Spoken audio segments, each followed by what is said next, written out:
Now, men may be more reluctant to talk about their health than women, but there's a growing movement urging them to be more open with their medical concerns. Movember is one such cause. It encourages men to grow moustaches, raising money and awareness of prostate cancer in the process. Gamal Fambule has more. At a barber shop in central London, a group have come together to talk about something they have in common. They've all been affected by prostate or testicular cancer and want to share their experience man to man. The doctor came and he said, Stuart, you've got testicular cancer and it's spread up to lymph nodes in your abdomen. And I was like, whoa, this isn't me. I just had my prostate taken out. And when I did, that was last week.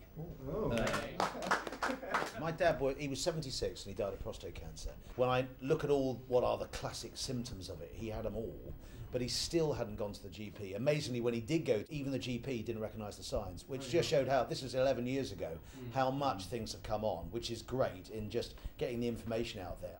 Thousands of men are diagnosed with male-specific cancer every year, but when it comes to talking, the subject is often taboo. So why are groups like this one few and far between?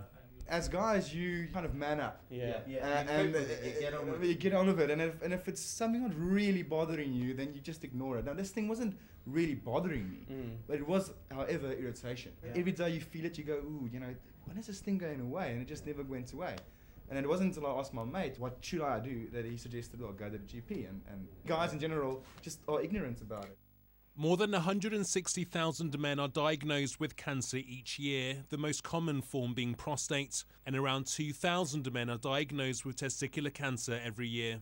At the headquarters of Men's Health, staff look for new ways to educate men on health issues.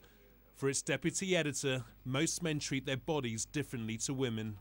Think of it as buying a car. I mean, a woman goes out and buys a car, she'll drive it very sensibly, she'll look after it. A guy will buy a car, he'll try and drive it as fast as he can, and then when it breaks he'll take it to the garage.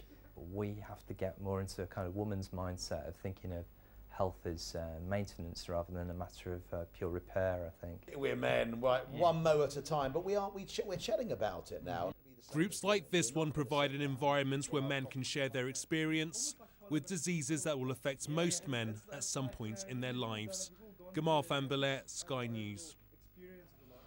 Well, psychologist Dr. Linda Papadopoulos is here with me now in the studio. We're sitting here, both women, but you'll know something about the psychology of male health. How do they approach it? It's really interesting. We live in a society that kind of, fosters women to speak. And, you go into your GP surgery. I always find it fascinating where it's all about breast examinations and about taking care of your baby. And very much there's no room for men, or this idea that men should make space for talking about health isn't as socialized into them as it is into women. So whether it's, big boys don't cry, or whether it's, making fun of them with man flu, which I also think, is kind of gone a little bit too far.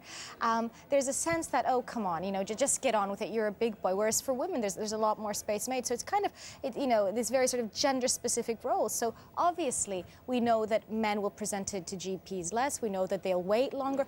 For depression, one of the most interesting stats is men present with less depression, yet have more suicides. So the idea that, that they don't have illnesses is not true. The illnesses are there, they wait too long, and sometimes it's too late. And we heard in the piece there that they treat their bodies differently, and that women perhaps go for maintenance and they go for repair when they're at that last hurdle, really. I think also, in terms of psychology, men tend to be very problem-focused, whereas women are more emotion-focused. And what does that mean? That means when I'm emotion-focused, if I'm not feeling well, I'm going to kind of sit down and think, what's going on? Is it something in my head? Is it something about my body?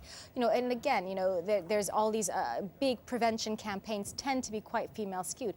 For men, I'll solve the problem when the problem comes. If there's a problem, then so this idea that maybe I should do self-examination for testicular cancer the way women do for breast cancer is not as commonplace. It's not been engendered into them. And often men leave the healthcare up to their partners, up to the women in their lives. Indeed, indeed. There's a lot of really interesting research to show that men are much more likely to be able to articulate what's happening with them physiologically if their wife or their girlfriend is with them at the GP. So it's almost as well, like, I don't want to bother you, I don't want to waste your time, this may be a bit silly. Whereas again, for women who are used to perhaps articulating issues around health a lot more, are able to say, well, actually, hold on a second, you did say this hurt for that long, or you haven't been sleeping, or you haven't been eating. So is it women's fault? Are we really standing up and speaking for them when they should be actually going to the GP themselves? Have we taken on a role that should be theirs? It's disempowering them. Well, no, I think on the contrary, I think, women can really help. And I think this is, for all the women watching, I think it's really important to make space for your, your partner not to feel well, and to kind of say, listen, it's not about, being weak or being male or female.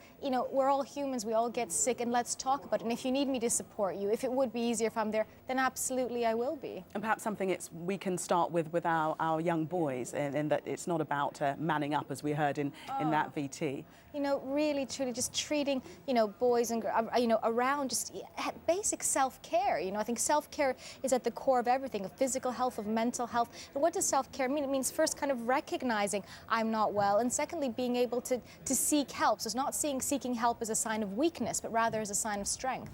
Linda, thank you very much for coming in. Thanks for your views there. People suspect